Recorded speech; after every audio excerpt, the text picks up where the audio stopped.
परदेशातलं अलिशान आयुष्य, गगनाला भिडणाऱ्या इमारती आणि लाखो रुपयांच्या गलेलंड पगाराची नोकरी, हे सगळं सोडण्याचं धाडस किती जण करू शकतात? लंडन मधून MS पूर्ण केल्यानंतर त्यांच्या समोर यशाचे सर्व मार्ग अगदी उघडे होते. हवं असतं तर ते परदेशातच आपलं सुखी आणि ऐशोआरामाचं आयुष्य जगू शकले असते, पण त्यांनी निवडला तो काशीवाडीच्या गल्लीबोळातील संघर्षाचा आणि अवमानाचा आणि थेट जनतेच्या सेवेचा मार्ग. घरातच वडिलांचा भक्कम राजकीय वारसा पाठीशी होता. दिग्गज काँग्रेस नेते रमेश बागवे यांचे सुपुत्र असण्याची ओळखही होती, पण केवळ वारशावर न थांबता स्वदेश चित्रपटात जसं शाहरुख खान सगळं सोडून स्वतःच्या माणसांसाठी, गावाच्या विकासासाठी परत येतो, अगदी तशीच तळमळ उराशी बाळगून आपल्या उच्च शिक्षणाचा उपयोग थेट झोपडपट्टी भागाचा कायाकल्प करण्यासाठी अभ्यासू नेतृत्व माजी नगरसेवक अविनाश बागवे. तुमचं नगरसेवक पदाचा कार्यकाळ आठवला की बेकायदेशीर होर्डिंग्स लावणाऱ्यांची झालेली पाचावर धारण अजूनही पुणेकरांच्या लक्षात आहे. तुमच्या एका आक्रमक निर्णयामुळे पुणे शहर होर्डिंग्स मुक्त आणि सुंदर दिसू लागलं होतं, पण आज पुण्यात पुन्हा होर्डिंग्स माफियांचं राज्य पाहायला मिळतंय. आज तुम्हाला वाटत नाही का की या माफियांचं कंबरड मोडायला हवे, की हातात सत्ता किंवा पद नाही म्हणून तुम्ही या सगळ्यांकडे शांतपणे पाहणार आहात? नमस्कार. आपण जे या ठिकाणी सांगितलं, वास्तविक पाहता माझा जो कार्यकाळ होता 2007 ते 2022 पर्यंतचा, यामध्ये अनेक त्या ठिकाणी महानगरपालिकेमध्ये प्रश्न मी त्या ठिकाणी उपस्थित केले आणि जनहिताच्या, लोक कल्याणाच्या आणि महानगरपालिकेच्या हिताच्या अनेक त्या ठिकाणी प्रश्न मार्गी लावले. त्यामध्ये होर्डिंग नक्कीच हा एक महत्त्वाचा मुद्दा होता आणि बेकायदेशीर होर्डिंग्स आणि जे नियमावली होती ते सरकारला आणि महानगरपालिकेला त्याचं अंमलबजावणी करण्यासाठी भाग पाडलं. आणि किंबहुना भाग पाडल्यानंतर जे महानगरपालिकेचे होर्डिंगचे जे होते, त्यांचे थकबाकीदार होते, त्यांचे जवळजवळ 250 कोटी रुपये जे महानगरपालिकेकडे थकबाकी होते ते त्या ठिकाणी वसूल करण्यास भाग पाडले. याच्या समवेत बोलाड असेल, बेंचेस असतील, याच्यासोबत महानगरपालिकेने मोठ्या प्रमाणात वाढीव दराने जे देऊन महानगरपालिकेचं आर्थिक नुकसान केलं होतं त्याच्याबद्दल भूमिका घेतली होती. तसेच DP प्लॅनच्या बद्दल ज्या वेळेस चुकीच्या पद्धतीत गोष्टी होत होत्या त्याच्याबद्दल आम्ही आवाज उठवला. नुकतंच त्या ठिकाणी आपल्याला CSRच्या माध्यमातून जे कोट्यवधी रुपयाचे घोटाळे आले ते आम्ही बाहेर काढले. मोबाईल टॉवर्स त्या ठिकाणी होतं, मोबाईल टॉवरच्या माध्यमातून जे प्रश्न मी उपस्थित केले त्याच्या माध्यमातून महानगरपालिकेला 550 कोटी रुपये अधिक त्या ठिकाणी भरणा महानगरपालिकेला. आणि सर्वात महत्वाचं केबल खोदाई, रस्ते खोदाई जे केलं त्यांनी, केबल डक्स जे कंपनीज टाकत होते त्याच्यामध्ये जवळजवळ 1400 ते 1300 कोटी रुपये महानगरपालिकेचे जे बुडवले होते ते महानगरपालिकेने वसूल केले. असा पूर्ण एकंदरीत बघितला तर 2 ते 2.25 हजार कोटीचा फायदा महानगरपालिकेला या ठिकाणी माझ्या विविध योजनांच्या माध्यमातून, विविध प्रश्नांच्या माध्यमातून, पाठपुरवठ्याच्या माध्यमातून या ठिकाणी झालेला आहे. तुम्ही खरं तर माझ्या प्रश्नाचं उत्तर दिलं नाहीये. मी तुम्हाला असं विचारलं होतं की जे तुम्ही काम केलं होतं, होर्डिंग माफियांचे धाबे दणाणून सोडलं होते, तर आता तुमच्याकडे पद नाहीये म्हणून तुम्ही शांत आहात का फक्त आता बघ्याची भूमिका करणार आहात? नाही, तसा प्रश्न येत आहे, तशी भूमिका नाही आमची. कारण पद असो किंवा नसो, आम्ही रस्त्यावर उतरून काम करणारे कार्यकर्ते आहोत. आम्ही त्या ठिकाणी तळागाळात लोकांसोबत जुडलेले लोक हे आहोत. त्याच्यामुळे आणि महानगरपालिकेत नगरसेवक पद हे घेणं हे फक्त पदासाठी नव्हतं. आम्ही एक स्पेसिफिक इंटेन्शननी की त्या ठिकाणी ही व्यवस्था सुधारली पाहिजे, लोकांनी त्या ठिकाणी कायद्याचं राज्य निर्माण झालं पाहिजे आणि नागरिकांना त्यांचे न्याय हक्क मिळाले पाहिजे, याच्यासाठी आम्ही या महानगरपालिकेत सभागृहात आलो होतो. आणि त्याचं एक उदाहरण त्या ठिकाणी की आता नवीन निवडणुका झाल्यानंतर दुर्दैवानं पराभव झाला, मग नंतर त्या ठिकाणी पराभव झाल्यानंतरही जास्त हस्तक्षेप करतात का काय असं लोकांना वाटून नये म्हणून पहिले 6 महिने आम्ही त्यांना पूर्ण स्पेस त्या ठिकाणी दिली की कसे काम करतात, सभागृहातील पदाधिकारी काय काम करतात, आमच्या भागातले नगरसेवक काय काम करतात, हे आम्ही जेव्हा बघितलं. आणि आता दर महिन्याला एक एक विषय आम्ही घेऊन लोकांसमोर येतोय.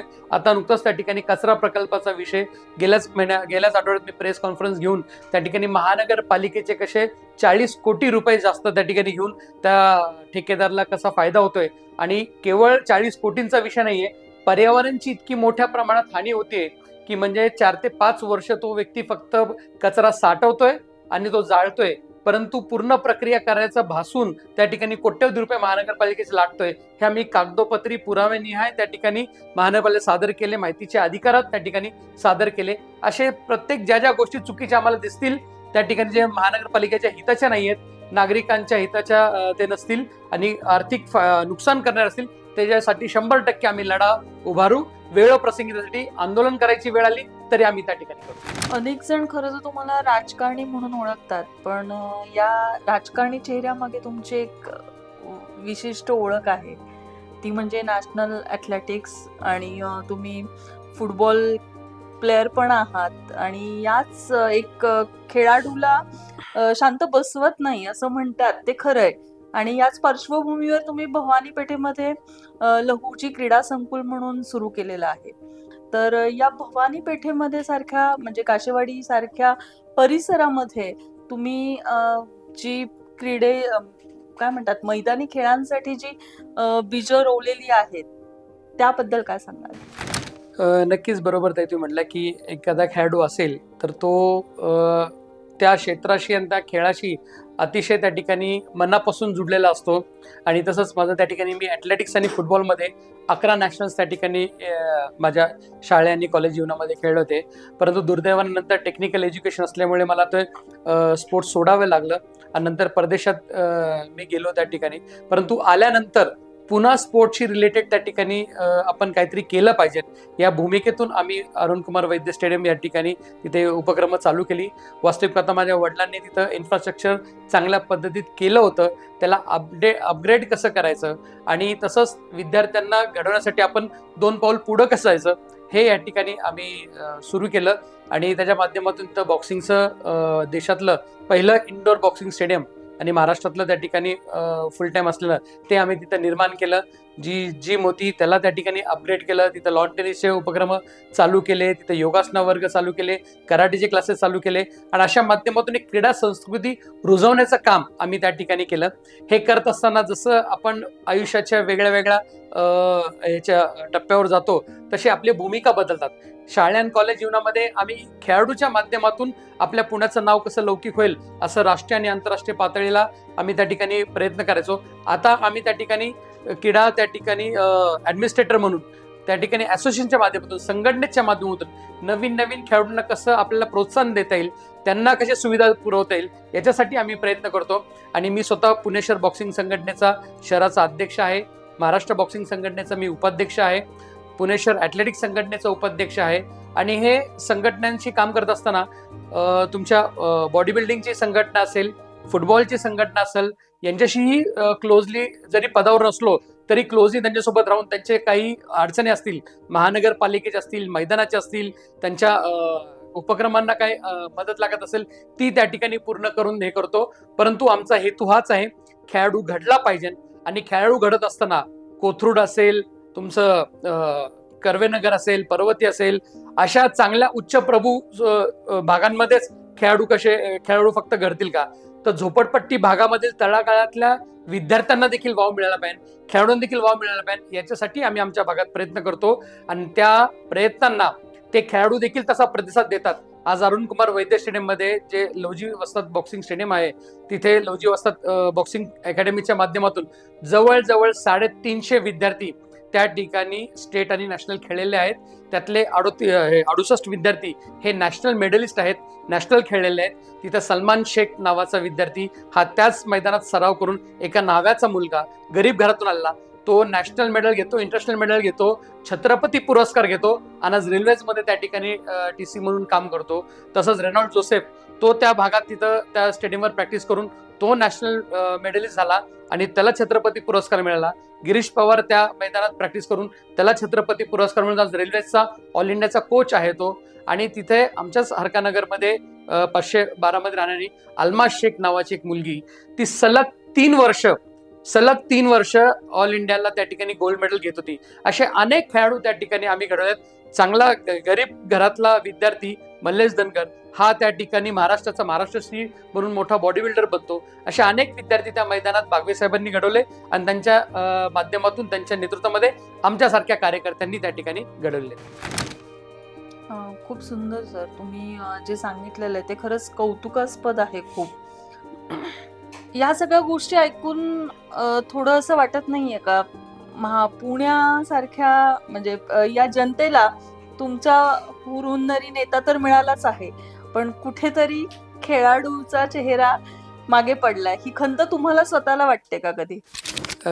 अनेक वेळेस वाटतं की स्वतःही त्या ठिकाणी पुन्हा परत स्पाइक्स घालून परत ग्राउंडवर त्या ठिकाणी सराव करावा, हे करावा. परंतु जसं सांगितलं की तसं आपले रोल्स आयुष्यामध्ये बदलतात. ठराविक वेळेनंतर आपले जे भूमिका असते ती बदलती. आता आम्ही त्या ठिकाणी एका क्रीडा ॲडमिनिस्ट्रेटरच्या माध्यमातून, स्पोर्ट्स असोसिएशनच्या माध्यमातून काम करत आहोत. पण नक्कीच जर त्या ठिकाणी थोडासा वेळ मिळाला आणि जर या वेगळ्या वेगळ्या जबाबदारीतून जर सवड मिळाली तर मास्टर्समध्ये त्या ठिकाणी पार्टिसिपेट करण्याची खूप मनापासून इच्छा आहे. पण आता कसं सवड मिळेल त्याच्या अनुषंगाने, पण तोपर्यंत विद्यार्थ्यांच्या आणि खेळाडू घडवण्यामध्ये जो आनंद आहे तो त्या ठिकाणी आम्ही घेतोय. आणि त्यांच्या माध्यमातून, त्यांच्या खेळाच्या माध्यमातून आपल्यातला खेळाडू त्यांच्यात बघण्याचं एक त्या ठिकाणी आमची भूमिका असते. आणि जितके जास्तीत जास्त खेळाडूंना म्हणजे वेगळ्या वेगळ्या स्पोर्ट्समध्ये, आता आमच्या इथं अली सय्यद म्हणून, तोही गरीब घरातला इलेक्ट्रिशियन असलेला व्यक्ती, स्वतः खेळाडू होता, खेळाडू झाला, आता स्वतः कोचेस होऊन त्या ठिकाणी नॅशनल प्लेयर्स त्या ठिकाणी घडवतोय. विजय गुजर जो त्या ठिकाणी इंटरनॅशनल कोच त्या ठिकाणी आहेत बॉक्सिंगचे, ते घडवतात. असे अनेक वेगळ्या वेगळ्या लोकांना मदत करून त्यातच त्या ठिकाणी आम्ही समाधान मानतोय. परंतु नक्कीच जशी जशी भूमिका मिळेल त्यातून खेळाडू घडवण्याचं आम्ही काम त्या ठिकाणी करू. एक आवर्जून या ठिकाणी सांगायचं की पुणे महानगरपालिकेची पहिली क्रीडा समिती जी गठीत झाली, त्या क्रीडा समितीचा अध्यक्ष होण्याचा बहुमान मला 2012 साली मिळाला. आणि त्याच्या माध्यमातून अनेक उपक्रम जे मी राबवले, म्हणजे आमची महानगरपालिका पुणे शहरातली देशातली पहिली महानगरपालिका होती ज्यांनी स्वतंत्र क्रीडा धोरण त्या ठिकाणी निर्माण केलं. आणि त्यांच्या माध्यमातून क्रीडासाठी एक वेगळी पॉलिसी आम्ही या देशामध्ये महानगरपालिकेची निर्माण केली. आणि त्या पॉलिसीमध्ये अनेक उपक्रम राबवले. त्यातला एक मोठा उपक्रम म्हणजे जे खेळाडू आहेत, छत्रपती पुरस्काराच्या धर्तीवर महाराष्ट्र शासन जसे देतं तेच पुणे शहरामध्ये वेगळ्या वेगळ्या खेळाडूंना त्या ठिकाणी जे राष्ट्रीय आंतरराष्ट्रीय खेळलेत किंवा ज्यांना प्रावीण्य मिळाले त्यांना त्या ठिकाणी आम्ही पुरस्कार देतो. त्यांना घडवणारे कोचेस आहेत, कोचेसना आम्ही पुरस्कार देतो. आणि त्यांच्या माध्यमातून आज 2012 पासून आता बघितलं तर जवळजवळ 2,500 ते 3,500 विद्यार्थ्यांना आजपर्यंत ती शिष्यवृत्ती मिळाली, त्यांना ते पारितोषिक मिळाले आणि त्यांना रोख बक्षीस त्या ठिकाणी मिळाले.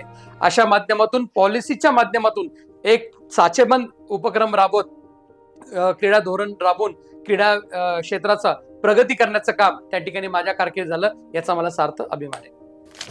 खूप छान. माझा पुढचा प्रश्न असा आहे तुम्हाला, वडिलांच्या नावावरची तर ओळख आहेच तुम्हाला, पण त्या व्यतिरिक्त एक स्वतःची ओळख तुम्ही परफॉर्मिंग नगरसेवक म्हणून जो ठसा उमटवलेला आहे, ती ओळख सोबत असताना कुठेतरी राजकारणात चढ उतार येत असतात. आणि ह्याचं जिवंत उदाहरण म्हणजे आत्ताच निवडणुकीमध्ये अगदी 50-60 मतांच्या फरकाने तुमचा पराभव झालेला आहे. तर या पराभवाचं नक्की कारण काय? आणि आता या 5-6 महिन्यांमध्ये जे चित्र बघत आहोत, काँग्रेस पक्षाकडून तुम्हाला कुठेतरी मदत कमी मिळतेय का? अगदी म्हणजे कानावर आलेलं की स्वीकृत नगरसेवक पद हे तुमच्याकडे जाईल, किंवा काँग्रेस पक्षाचे शहर अध्यक्ष याच्यामध्ये पण तुमचं नाव ऐकून होतं. तर या सगळ्याला तुम्ही काय सांगाल? चढ उतार आयुष्यामध्ये होत असतात, त्यात काय हे नाही, आणि it's a part of life. आणि ज्या पद्धतीने तुम्ही सांगितलं की ह्या महानगरपालिकेच्या निवडणुकीमध्ये त्या ठिकाणी निसटता पराभव झाला, आम्ही तो पराभव स्वीकारून त्या ठिकाणी पुढे वाटचाल आता करत आहोत. वास्तविक पाहता पराभवाचे अनेक कारणं आहेत. आणि ज्या पद्धतीत अनेक वर्षांपासून जे भाजपाने जे सगळं पूर्ण इलेक्शनच त्या ठिकाणी हायजॅक केलेले आहेत, म्हणजे एजन्सीज हायजॅक करून तुमचे मतदार याद्या हे करण्यापासून, चुकीच्या पद्धतीत बनवण्यापासून, मशीन्स रीक करण्यापासून, या सगळ्या गोष्टी त्यांनी याही इलेक्शनला केल्या. आणि आमच्या प्रभाग त्या ठिकाणी चुकीच्या पद्धतीत त्या ठिकाणी फोडून जे गाईडलाईन्स आहेत इलेक्शन कमिशनचे ते सगळे व्हायोलेट करून, सगळे नियम धाब्यावर बसून चुकीच्या पद्धतीत प्रभागाची रचना केली. अनेक त्या ठिकाणी आमच्या मतदार यादीमध्ये मी स्वतः प्रेस कॉन्फरन्स घेऊन सांगितले, 10,500 मतदार हे बाहेरचे दुसऱ्या प्रभागातले आणि बोगस मतदार त्या ठिकाणी नोंदवले गेले. मी ऑब्जेक्शन घेतल्यानंतर, सगळं कायदेशीर पाठपुरावा केल्यानंतर त्यांनी त्यातले 6,500 मतदार वगळले, परंतु 4,500 तसेच ठेवले ते. आणि दुर्दैवाने त्या ठिकाणी तो पराभव झाला. आता त्या पराभवाला वेगळी बरीच कारणं आहेत, परंतु आम्ही जे त्या ठिकाणी आत्मचिंतन केलं आणि निरीक्षण केलं तर मोठ्या प्रमाणात त्यात काही आमच्या चुका असतील, आमच्या उणिवा असतील, परंतु आमच्याच पक्षातले, आमच्याच काही लोकांनी त्या ठिकाणी दगाफटका केला. शेवटच्या क्षणाला पक्ष सोडून त्या ठिकाणी दुसऱ्या पक्षात गेले आणि त्याचं आम्हाला त्या ठिकाणी नुकसान झालं. पण असो, इलेक्शनचा हारजीत होत असती. आम्ही शून्यातून जग निर्माण केलेले लोक आहोत. काशीवाडी सारख्या झोपडपट्टीमध्ये राहून मातंग समाजाचा पहिला व्यक्ती जो फॉरेनला शिकायला गेला, राष्ट्रीय खेळाडू राहिलेला, त्यामुळे स्पोर्ट्समन स्पिरिट आमच्यामध्ये आहे. एखादी शर्यत हारली की पुन्हा मेहनत करून दुसऱ्यांदा कशी शर्यत चांगल्या याने जिंकायची, हे आमच्यात ते कौशल्य आहे. त्यामुळे आम्ही ते काम करत राहू, काही अडचण नाही. आणि राहिला प्रश्न तुम्ही सांगितला ताई पक्षाचा, तर आम्ही ह्या भूमिकेत आहोत आणि ह्या मानसिकतेत आहोत की तुमच्या नशिबापेक्षा जास्त आणि तुमच्या वेळ आल्याशिवाय तुम्हाला काय भेटत नसतं. त्याच्यामुळे काम आपलं करत राहायचं, आपलं काम करायचं, योग्य वेळेस योग्य आपली दखल घेतात. असं नाहीये की पक्षातली लोक पाठबळ देतात, पण त्यांची मानसिकता वेगळी असेल. त्यांनी कदाचित आमच्यासाठी काहीतरी वेगळं प्लॅनिंग केलं असेल, जे आमच्यासमोर सांगत नसतील कदाचित. पण आमचं काम आहे, काम करत राहायचं. हे नाही तर ते, किंवा पद असलं नसलं तरी काय फरक पडत नाही. आज महानगरपालिकेत काम करण्यात इतक्या वर्षी पक्षाचं माझ्याकडे एकही पद नव्हतं. म्हणजे योग काँग्रेसचा फक्त मी ज्यावेळेस उपाध्यक्ष होतो शहराचा, ते सोडून माझ्याकडे कुठलंही मोठं पद पक्षाचं नव्हतं. पण तरी सुद्धा पक्षाचा हाडाचा कार्यकर्ता म्हणून प्रत्येक आंदोलनामध्ये, प्रत्येक उपक्रमामध्ये हे त्या ठिकाणी हिरारीने भाग घेऊन ती गोष्ट आणि तो उपक्रम मी पूर्ण करायचो. आणि आताही तसंच आहे. पक्षाच्या ज्या ज्या गोष्टी असतात त्या गोष्टीमध्ये पुढाकार घेऊन मी त्या ठिकाणी काम करतो. पक्षाचे एखाद दुसरा नेता सोडला ज्यांनी आमच्या विरुद्ध कट कारस्थान केलं, पण बाकी पक्षाचे लोक चांगले आहेत. आणि आमचं पक्षाच्या नेत्यांच्यामुळे नाही, काँग्रेस पक्षाच्या विचारधारेमुळे आम्ही जुडलेलो आहोत. ज्या विचारधारेने देशाला स्वातंत्र्य मिळवून दिलं, त्या विचारधारेशी आम्ही जुडलेलो आहोत. म्हणून त्या ठिकाणी ह्या गोष्टी आम्हाला काही जास्त महत्व त्यात राहत नाही. पद भेटलं नाही भेटलं, कुठला नेता साथ देतोय नाही देतोय, त्या विचारधारेशी प्रामाणिक. आणि आमचा नेता राहुलजी गांधी जो देशासाठी झगडतोय, जो संविधान वाचवण्यासाठी झगडतोय, देश वाचवण्यासाठी झगडतोय, त्याच्यासाठी आपल्याला काम करायचंय. याच्या मानसिकतेतून आम्ही आहोत. म्हणून ह्या गोष्टी आम्हाला काही जास्त फरक पडत नाही. यालाच खरं तर हाडाचा कार्यकर्ता म्हणायला काही हरकत नाही. माझा पुढचा प्रश्न असा आहे, सध्या जो उपवर्गीकरणाचा वाद आहे त्याच्यावर तुमची भूमिका काय नेमकी? वास्तविक पद्धताई, आम्ही काम करत असताना, पक्षाचं काम करत असताना, क्रीडा क्षेत्रात काम करताना, एक सामाजिक एक मोठ्या संघटनेच्या माध्यमातून देखील आम्ही काम करतो. आमच्या वडिलांनी स्थापना केलेली मातंग एकता आंदोलन ही जी संघटना आहे, ही राज्यव्यापी संघटना आहे. 1986 साली त्याची स्थापना झाली. आणि आज मी त्या संघटनेचा राज्याचा कार्याध्यक्ष आहे. त्या संघटनेचे राज्यामध्ये जवळजवळ त्या ठिकाणी 7,500 शाखा आहेत विविध जिल्ह्यांमध्ये, आणि जवळजवळ 9 लाखापेक्षा जास्त सभासद त्या संघटनेमध्ये आहे. त्याच्या माध्यमातून हा उपवर्गीकरणाचा जो विषय आहे तो अत्यंत ज्वलंत विषय आहे. आणि अनुसूचित जातीमधल्या सगळ्या जातीच्या लोकांसाठी तो एकदम जिव्हाळ्याचा प्रश्न आहे. आपण जर त्याची थोडी पार्श्वभूमी बघितली तर जवळजवळ 1970च्या दशकापासून हा उपवर्गीकरणाचा प्रश्न त्या ठिकाणी आपल्या देशामध्ये आहे. आणि सुरुवात झाली ती पंजाबपासून. पंजाबचे काँग्रेसचे त्यावेळेसचे मुख्यमंत्री ते जैल सिंग, त्यांनी त्यावेळेस त्या ठिकाणी खऱ्या अर्थानं अंतर्गत आरक्षण ही भूमिका त्या ठिकाणी घेतली. कारण बाबासाहेबांचं जे मंत्र होतं की समानता, आपल्या जे या ठिकाणी घटनेचं जो 4 मूल्य आहेत त्यातलं एक प्रमुख मूल्य आहे की समानता, सर्वांना समान न्याय मिळाला पाहिजे. आणि त्या माध्यमातून अनुसूचित जातीमधल्या देखील सगळ्या विविध जातींना समान न्याय मिळाला पाहिजे, या भूमिकेतून त्या ठिकाणी तो लढा आहे. आणि जवळ 30 ते 40 वर्ष न्यायालयीन लढा लढल्यानंतर त्या ठिकाणी 2004ला पहिल्यांदा सुप्रीम कोर्टाने निर्णय दिला की आम्ही अनुसूचित जातीमध्ये उपवर्गीकरण करू शकत नाही. They are consider as an homogeneous classes, म्हणून ते करता येत नाही असं त्यांनी तो निर्णय दिला. त्याच्या विरुद्ध लोक त्या ठिकाणी सुप्रीम कोर्टामध्ये अपील केले आणि घटनापीठाकडे तो त्या ठिकाणी निर्णय गेला. आणि सुप्रीम कोर्टाच्या 7 न्यायाधीशांच्या माध्यमातून ते घटनापीठ स्थापित झालं. आणि त्यांनी 1 ऑगस्ट 2024ला निर्णय दिला त्या घटनापीठाने की नाही, अनुसूचित जातीमधले जे वेगळे वेगळे जाती आहेत ते वेगळे वेगळे प्रवर्तन येतात आणि त्यांची वेगळी वेगळी कार्यपद्धती आहे. त्यामुळे त्यांना होमोजिनियस आपल्याला ट्रीट करता येणार नाही. They are considered as heterogeneous classes. आणि म्हणून ते उपवर्गीकरण त्यांनी अनुमती दिली आणि त्यांच्या माध्यमातून विविध राज्यांमध्ये ते उपवर्गीकरण लागू झालं. आज त्याच्या माध्यमातून महाराष्ट्रामध्ये मोठ्या प्रमाणात त्या ठिकाणी आंदोलनं चालू आहेत. कारण आम्हाला असं वाटतं हे जे राज्य सरकार आहे हे जाती जातीमध्ये, धर्माधर्मामध्ये तेढ निर्माण करत आहे. आज तेलंगणा असेल, कर्नाटक असेल, त्या ठिकाणी पंजाब असेल, हरियाणा असेल, या इतर राज्यांमध्ये उपवर्गीकरण लागू आहे. मग महाराष्ट्र सरकार का वाट बघते? महाराष्ट्र सरकारकडे अनेक अहवाल पेंडिंग आहेत.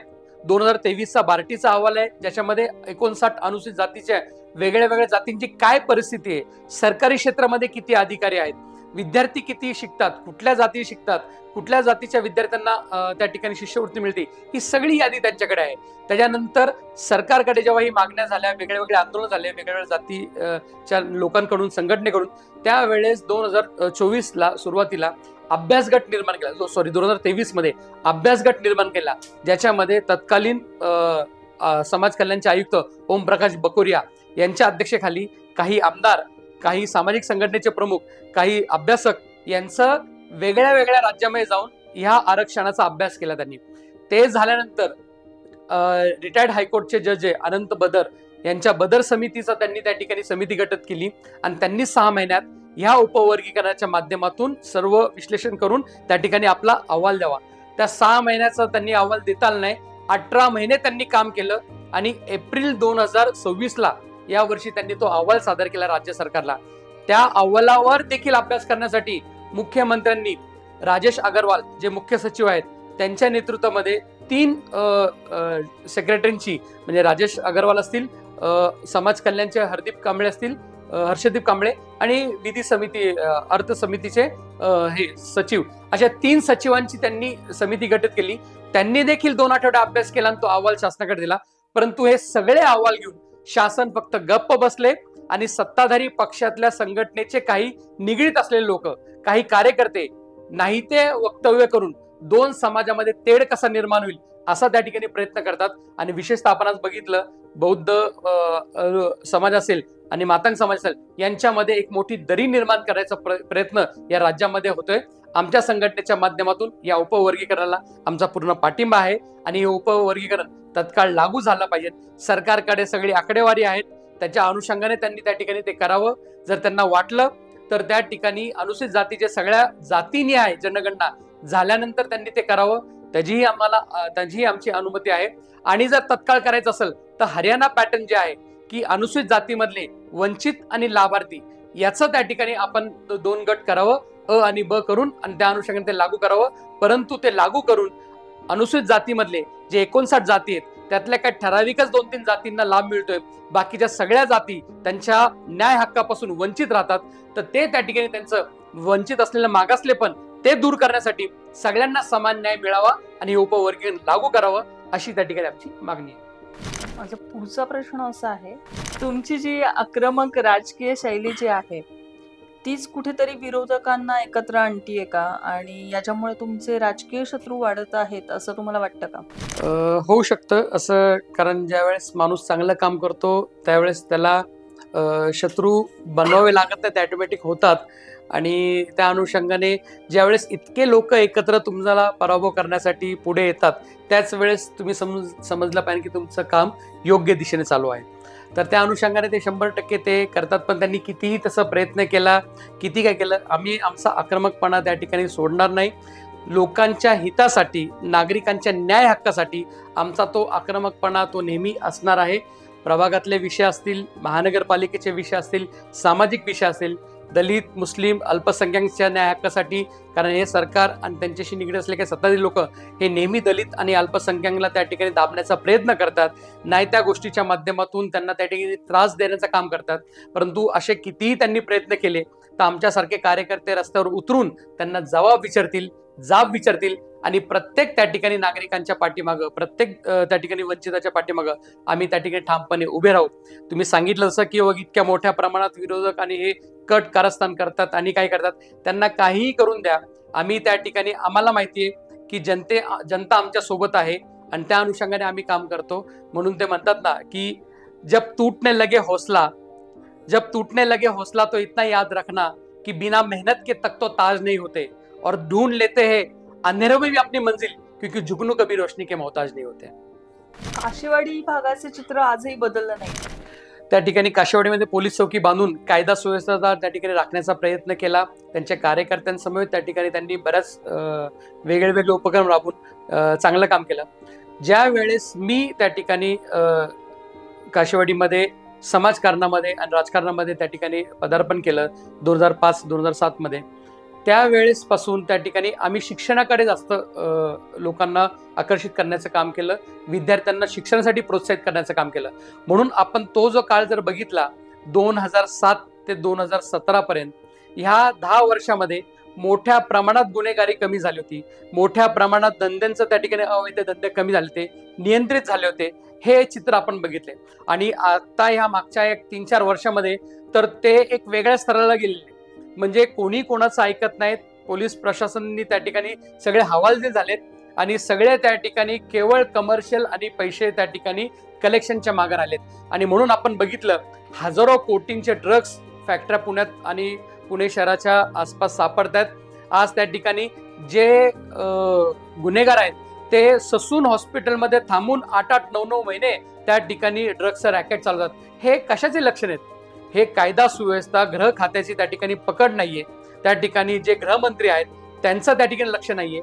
याच्या माध्यमातून या सगळ्या गोष्टी झालेल्या आहेत आणि हेच या मागच्या 3 वर्षामध्ये आमच्या प्रभागामध्ये झालेले. असं नाहीये की हे होत असताना आम्ही गप बसलोय. आम्ही प्रत्येक त्या ठिकाणी आमची आढावा बैठक असेल, जे पोलीस खात असेल, मी आवर्जून उल्लेख करेल. या ठिकाणी आमचे अमिताभ गुप्ता साहेब जे होते आधीचे, तर त्यांनी त्या ठिकाणी चांगल्या पद्धतीत प्रशासनाची पकड निर्माण केली, गुन्हेगारावर वचक निर्माण केला होता. संदीप कर्णिक जे होते त्यांनी चांगलं काम केलं होतं. पण पुन्हा त्या ठिकाणी नंतर परत अशी परिस्थिती बदलली आणि काही त्या ठिकाणी आता राहिला. आपण बघतो लहान लहान मुलं त्या ठिकाणी व्यसनाच्या आहारी गेलेत, रस्त्यावर बसून दारू पितात, व्यसन त्या ठिकाणी.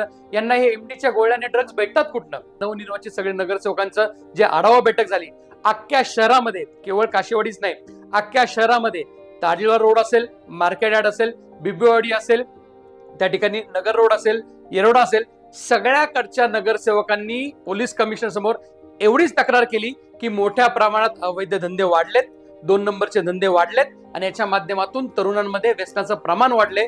त्याच्यावर पोलीस खात्याने त्या ठिकाणी कारवाई करावी ही सगळ्यांनी मागणी केली.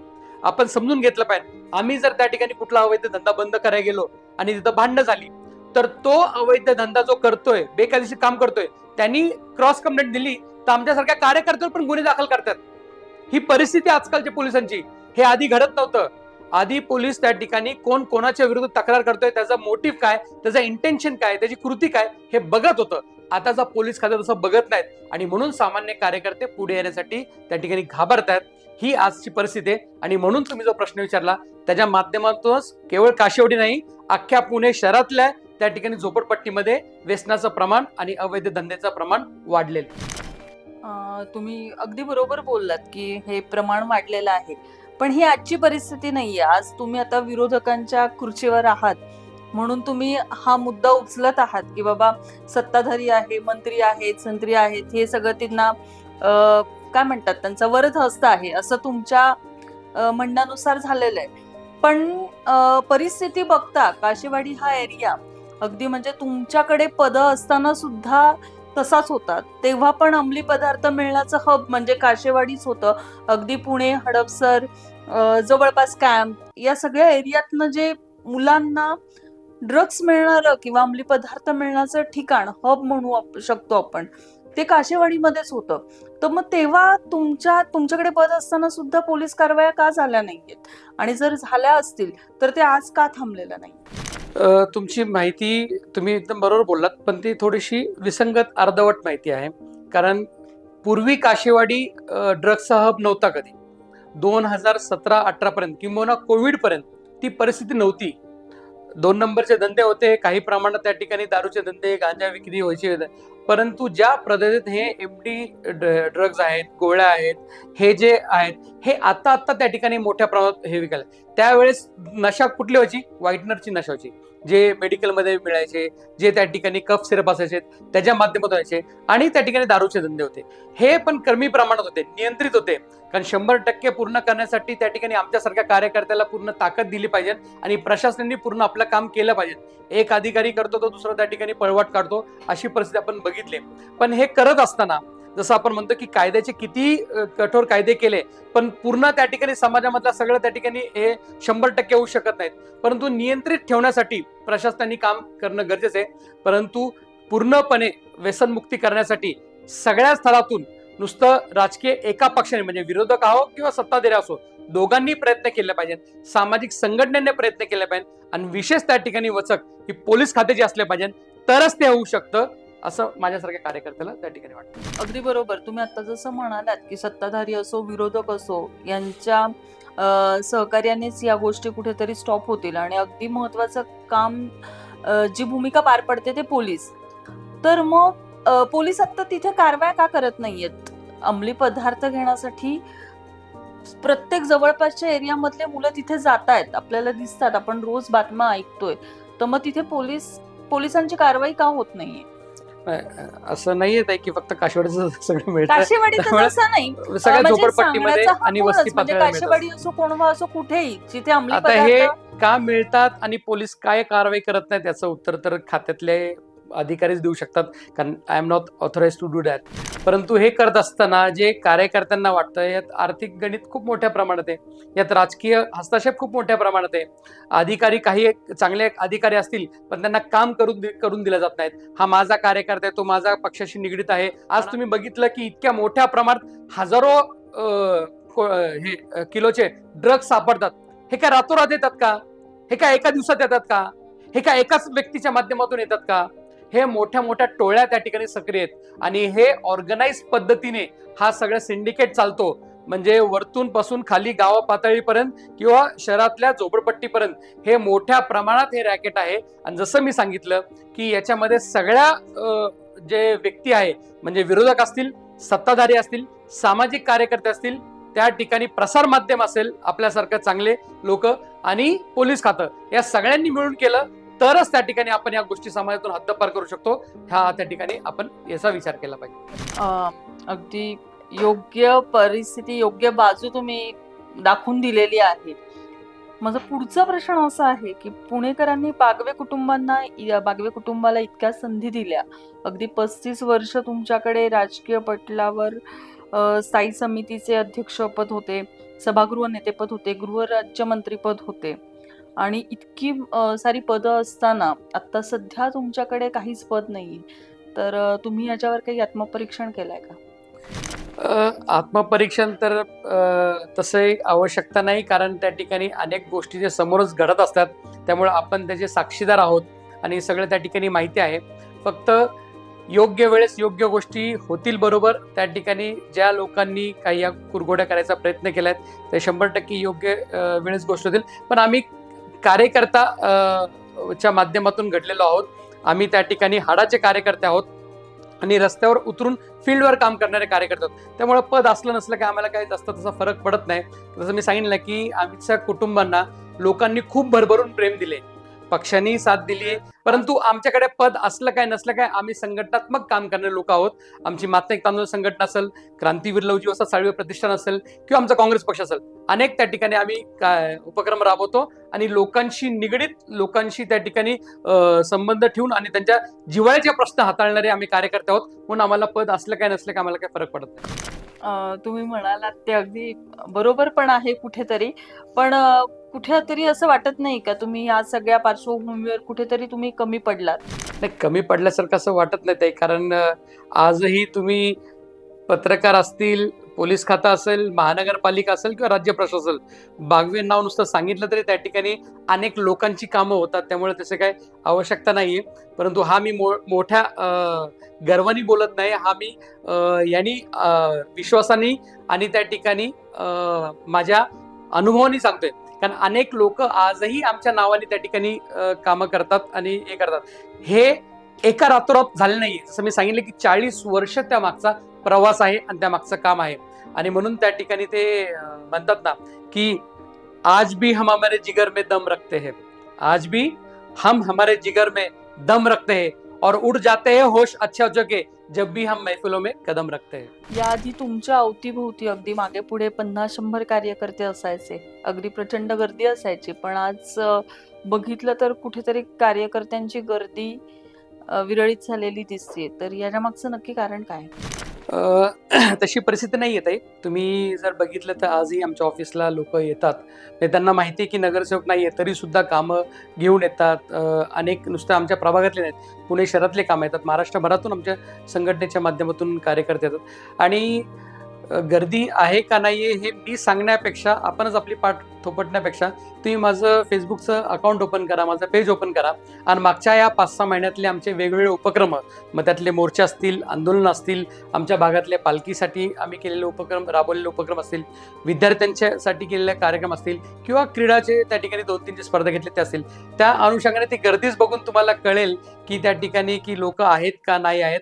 हा, ही वस्तुस्थिती आहे की काही प्रमाणात काही लोक इकडे तिकडे जातात. आता ते we can't help it out, कारण सध्याचं राजकारण आणि सध्याचं त्या ठिकाणी जे युग आहे त्याच्यामध्ये त्या ठिकाणी ज्याच्या हातात सत्ता आहे, ज्याच्याकडून आपला फायदा होऊ शकतो, त्या ठिकाणी कुठलेही नीतिमूल्य निष्ठा हे सगळे त्या ठिकाणी बाजूला ठेवून आम्हाला सत्ताधाऱ्यांकडून काय मिळते, किंबहुना सत्ताधाऱ्याचेच लोक काही की 100% आपलंच असलं पाहिजे, माझाच बोर्ड लागला पाहिजे, माझंच काम असलं पाहिजे, माझ्याच पाठीमागं लोक असले पाहिजे, अशा माध्यमातून विरोधकांची लोक फोडण्यापासून, त्यांना वेगळ्या वेगळ्या प्रकारचे आमिष दाखवण्यापासून आणि आमिषाने बळी न पडले तर त्यांना दमदाटी करून स्वतःकडे आणण्याचा प्रयत्न करतात आणि त्या माध्यमातून काही लोक त्याला बळी पडतात. काही त्या ठिकाणी कार्यकर्ते असतात, काही कमर्शियल लोक असतात, ते इकडे जात असेल पण ते बोटावर मोजणे इतके आहेत. आजही त्या ठिकाणी आमच्या, तुम्ही सांगितलं तुम्हाला, तुम्ही कुठलाही उपक्रम, आमच्या पक्षातली मिटिंग घ्या, आमच्या प्रभागातली मिटिंग घ्या, आमच्या संघटनेचे उपक्रम घ्या, सगळ्यामध्ये तुम्हाला आधीसारखीच गर्दी दिसेल. त्या ठिकाणी आपण ते बघू शकतात. आणि मला विश्वास आहे की येणाऱ्या काळामध्ये आम्ही त्या ठिकाणी ज्या पद्धतीत मेहनत करू, ज्या पद्धतीत पूर्ण संघटन बांधू, लोकांशी पुन्हा कधी जाऊ, ही गर्दी तुम्हाला दिवसेंदिवस वाढलेली दिसेल आणि काही महिन्यातच तुम्हाला पूर्ण चित्र बदललेलं दिसेल. माझा पुढचा प्रश्न असा आहे, जेव्हा खासदार साहेब सुरेश कलमाडी, दादा रमेश बागवे हे जेव्हा पदाधिकारी होते तेव्हा काँग्रेसचं चित्र हे पूर्ण वेगळं होतं आणि आजच्या घडीला बघितलं तर काँग्रेसचं चित्र कुठेतरी पालटलेलं दिसतंय. तर याच्या मागचं कारण काय असू शकतं? नक्कीच ताई, तुम्ही म्हणला तो सुवर्ण काळ होता काँग्रेस पक्षाचा आणि पुणे शहराचा मुख्य, कारण पुण्यामध्ये जे विकास कामान मोठे त्या ठिकाणी पायाभूत सुविधा आल्या ते त्याच काळात झाला. त्याच्यानंतर त्या ठिकाणी विकास काय पुण्याचा काही झाला नाही. आणि आता तर आपण बघितलं की काय परिस्थिती पुणे शहर आपलं चाललंय. हे करत असताना एक त्या ठिकाणी नेतृत्व, ज्याच्याकडे दूरदृष्टी आहे, ज्याच्याकडे कार्यकर्त्यांचं जाळं आहे आणि जो त्या ठिकाणी आपल्या बुद्धिमत्तेच्या जीवावर त्या ठिकाणी पुढे वाटचाल करू शकतो, असं नेतृत्व असणं खूप आवश्यक असतं. आणि सुदैवानं त्यावेळेस पुणे शहरामध्ये कलमाडी साहेबांच्या माध्यमातून ते नेतृत्व होतं, ज्यांच्याकडे स्वतः उच्च शिक्षित होते, ते स्वतः त्यांच्याकडे संघटन कौशल्य होतं, त्यांच्याकडे कार्यकर्त्यांची एक मोठी फळी होती आणि ते पदावर असल्यामुळं, ते स्वतः खासदार होते, त्यांच्या प्रयत्नामुळे 2-2, 3-3 आमदार पुण्यात, त्या ठिकाणी 3-3, 4-4 आमदार पुण्यात काँग्रेस पक्षाचे होते. राज्यात आणि देशात काँग्रेसची सत्ता होती, त्यामुळे साहजिकच आहे त्या ठिकाणी ती राजकीय पाठबळ त्या ठिकाणी मिळत होतं. दुर्दैवानं कलमाडी साहेब ज्यावेळेस त्या ठिकाणी त्यांच्यावर कथित घोटाळ्यांचे आरोप झाले, मग पक्षातून त्यांना निलंबित केलं, त्याच्यानंतर पुणे शहराला असं नेतृत्व त्या ठिकाणी कुठलं लाभलं नाही. किंबहुना काँग्रेस पक्षाने अशा कुठल्या एका नेत्यावर ती जबाबदारी दिली नाही. काँग्रेस पक्षाने सामुदायिक नेतृत्वाची जबाबदारी त्या ठिकाणी दिली आणि ज्याच्यामुळे ज्यावेळेस सामुदायिक नेतृत्व येतं, कोणाचंही एकाची अकाउंटेबिलिटी नसते, त्यावेळेस मग साहजिकच आहे की सगळे त्या ठिकाणी आपापल्या पद्धतीने योग्य पद्धतीत काम करत नाहीत. कोण जास्त काम करतं, कोण कमी काम करतं आणि त्या अनुषंगाने मग चांगलं झालं तर आम्ही सगळ्यांनी केलं आणि वाईट झालं तर मग त्या ठिकाणी एकामेकावर बोट दाखवतात.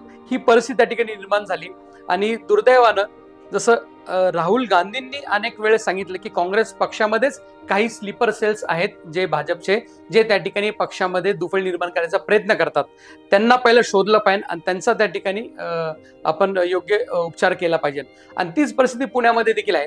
पुण्यामध्ये काही नेते लोक आहेत की जे दाखवतात आम्ही काँग्रेसचे आहेत, पण ते करतात भाजपसाठी काम सगळं.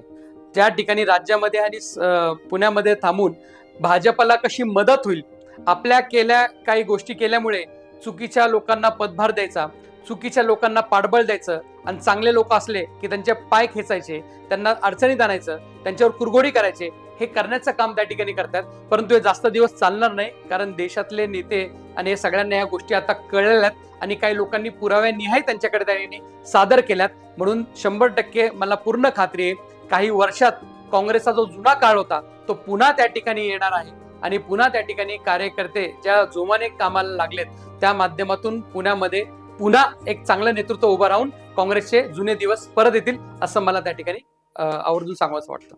आपण एक छोटासा रॅपिड फायर गेम खेळूयात. येस. माझा पहिला प्रश्न असा आहे, बागवे आडनाव हे राजकीय प्लस पॉइंट आहे की प्रेशर? राजकीय प्लस पॉइंट आहे. प्रेशर तर आहेच ऑब्व्हियसली, कारण शेवटी कामाची तुलना वडिलांच्या कामासोबत होते आणि त्यांनी शून्यापासून जग निर्माण केले, त्यामुळे ते प्रेशर तर आहेच, पण definitely it's a plus point. काशेवाडीमध्ये जी आता गुन्हेगारी दिसते, अंमली पदार्थांचा हब दिसतोय, किंवा जी लहान लहान मुलं दिसत आहेत ती सुद्धा आज म्हणतायत मी भाई आहे, काशेवाडीमधनं आलेलोय. तर ह्या सगळ्याची जबाबदारी कोण घेणार? नाही, वास्तविक पाहता या सगळ्याची जबाबदारी पोलीस खात्यानेच घेतली पाहिजे, कारण या देशामध्ये, शहरामध्ये, राज्यामध्ये जर कोण बाह्य आहे तर ते पोलीस खातंच आहे.